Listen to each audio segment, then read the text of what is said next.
Acts chapter 23. Then Paul, looking earnestly at the council, said, Men and brethren, I have lived in all good conscience before God until this day. And the high priest Ananias commanded those who stood by him to strike him on the mouth.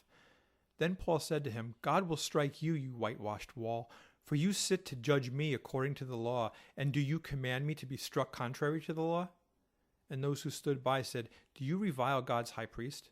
Then Paul said, I did not know, brethren, that he was the high priest, for it is written, You shall not speak evil of a ruler of your people. But when Paul perceived that one part were Sadducees and the other Pharisees, he cried out in the council, Men and brethren, I am a Pharisee, the son of a Pharisee. Concerning the hope and resurrection of the dead, I am being judged. And when he had said this, a dissension arose between the Pharisees and the Sadducees, and the assembly was divided. For Sadducees say, There is no resurrection, and no angel or spirit, but the Pharisees confess both. Then there arose a loud outcry, and the scribes of the Pharisees' party arose and protested, saying, We find no evil in this man, but if a spirit or an angel has spoken to him, let us not fight against God. Now, when there arose a great dissension, the commander, fearing lest Paul might be pulled to pieces by them, commanded the soldiers to go down and take him by force from among them, and bring him into the barracks. But the following night the Lord stood by him and said, Be of good cheer, Paul, for as you have testified for me in Jerusalem, so you must also bear witness in Rome. And when it was day, some of the Jews banded together and bound themselves under an oath, saying that they would neither eat nor drink till they had killed Paul. Now there were more than 40 who had formed this conspiracy. They came to the chief priests and elders and said, We have bound ourselves under a great oath that we will eat nothing until we have killed Paul. Now you, therefore, together with the council, suggest to the commander that he be brought down to you tomorrow, as though you were going to make further inquiries concerning him. But we are ready to kill him before he comes near. So when Paul's sister's son heard of their ambush, he went and entered the barracks and told Paul. Then Paul called one of the centurions to him and said, Take this young man to the commander, for he has something to tell him.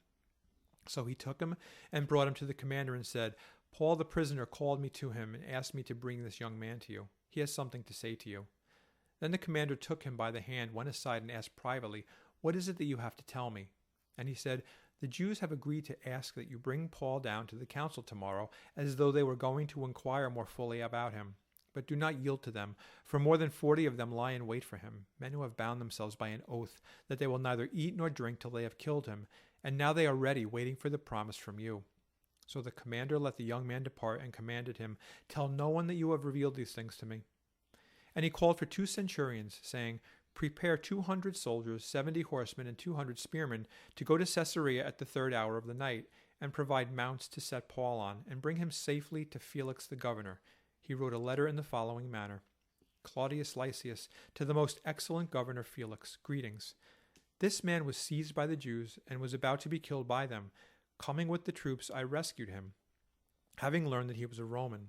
And when I wanted to know the reason they accused him, I brought him before their council. I found out that he was accused concerning questions of their law, but had nothing charged against him deserving of death or chains. And when it was told me that the Jews lay in wait for the man, I sent him immediately to you, and also commanded his accusers to state before you the charges against him. Farewell. Then the soldiers, as they were commanded, took Paul and brought him by night to Antipatris. The next day they left the horsemen to go on with him and returned to the barracks. When they came to Caesarea and had delivered the letter to the governor, they also presented Paul to him. And when the governor had read it, he asked what province he was from.